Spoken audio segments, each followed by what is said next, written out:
Hello, everyone, and welcome to another edition of The Danny Show. I'm your host, Daniel Cody, giving you commentary and reviews on all things wrestling. Thank you guys so much for joining. And let's talk about NXT tonight. And I'm going to give you a couple of predictions. Thankfully, I do not gamble. We're going to Las Vegas over the weekend, WWE is. And it's all about I don't know why it's necessarily called Sin City.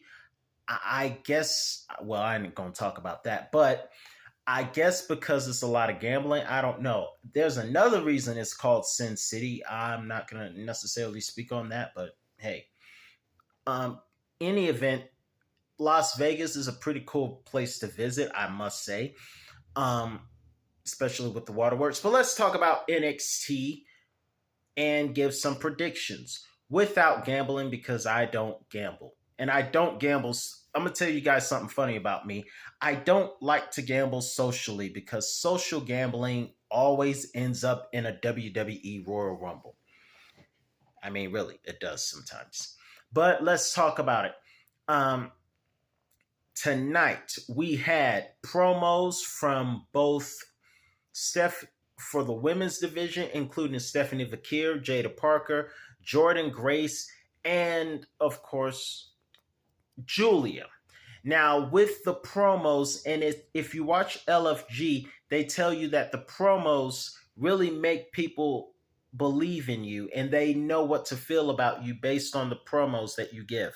However, Jada Parker's promo was very touching, as well as Jordan Grace. Stephanie Vakir was pretty interesting as well. Julia's promo was pretty heelish. However, if I had to make a prediction, I would say that my prediction rather, because I don't really gamble, but my prediction is between Jada Parker and Stephanie Vakir. But something in me is leaning towards Stephanie Vakir, Booker T's favorite woman, to win the NXT Women's Championship, or should I say retain.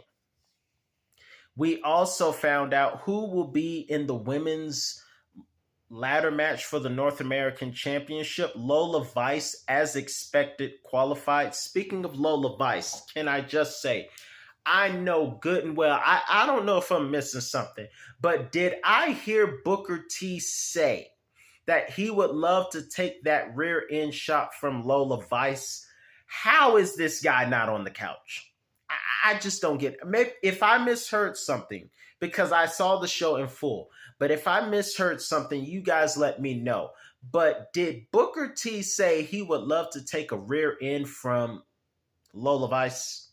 Did I hear that correctly, or am I misunderstanding something? How is this guy not on the couch? I know he loves his wife, Charmel, and I know he compliments her a lot.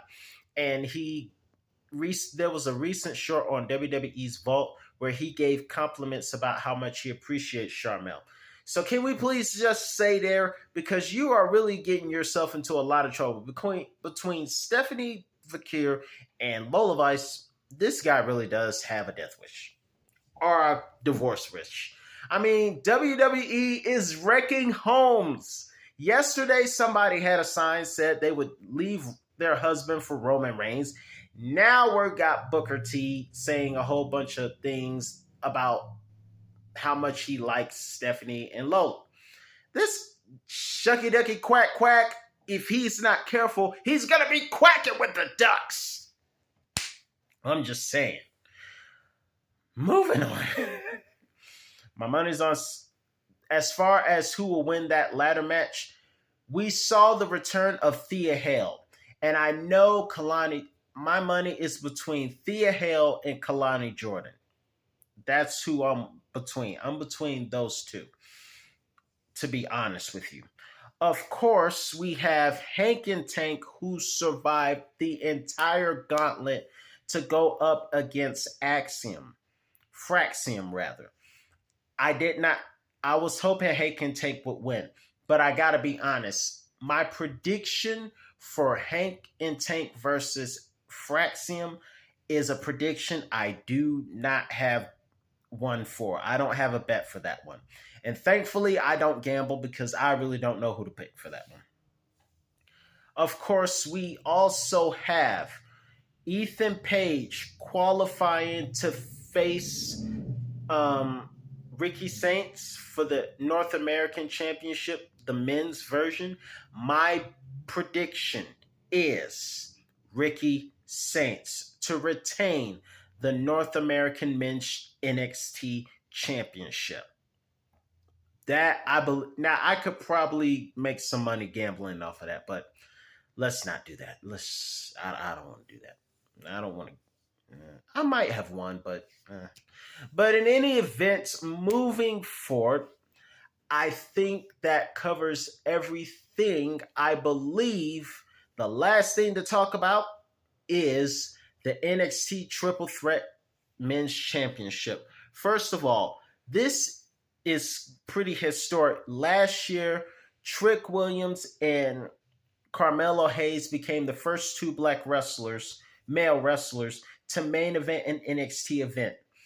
This will be the second time in history, if that is the main event for the championship, that will be the second time in history that it will be an all black wrestlers main event. So me personally, I think that is a very awesome fact to look at.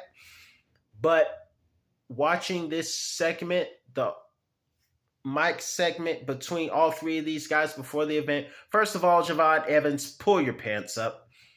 Eventually, Javon Evans did pull his pants up because he needed to have himself fit to do that move where he caught both men with a flying cutter from the top rope, which I thought was a thing of beauty. Speaking of things of beauty, Wesley going for the Whisper in the Wind, that was awesome. Tank countering the Legion of Doom move into a power slam was also a thing of beauty. But as far as the NXT World Heavyweight Championship is concerned, my money or my bet, the ruler of NXT, the man who The Undertaker, one of my all-time favorites, gave his stamp of approval to, Oba Femi. Oba Femi will retain the NXT Championship at Stand and Deliver. Those are my predictions. What is your prediction for NXT Stand and Deliver? Let me know in the comments below. I am your host, Daniel Cody, and I will see you guys next time. Have a great week. Stay safe, everybody. Peace out.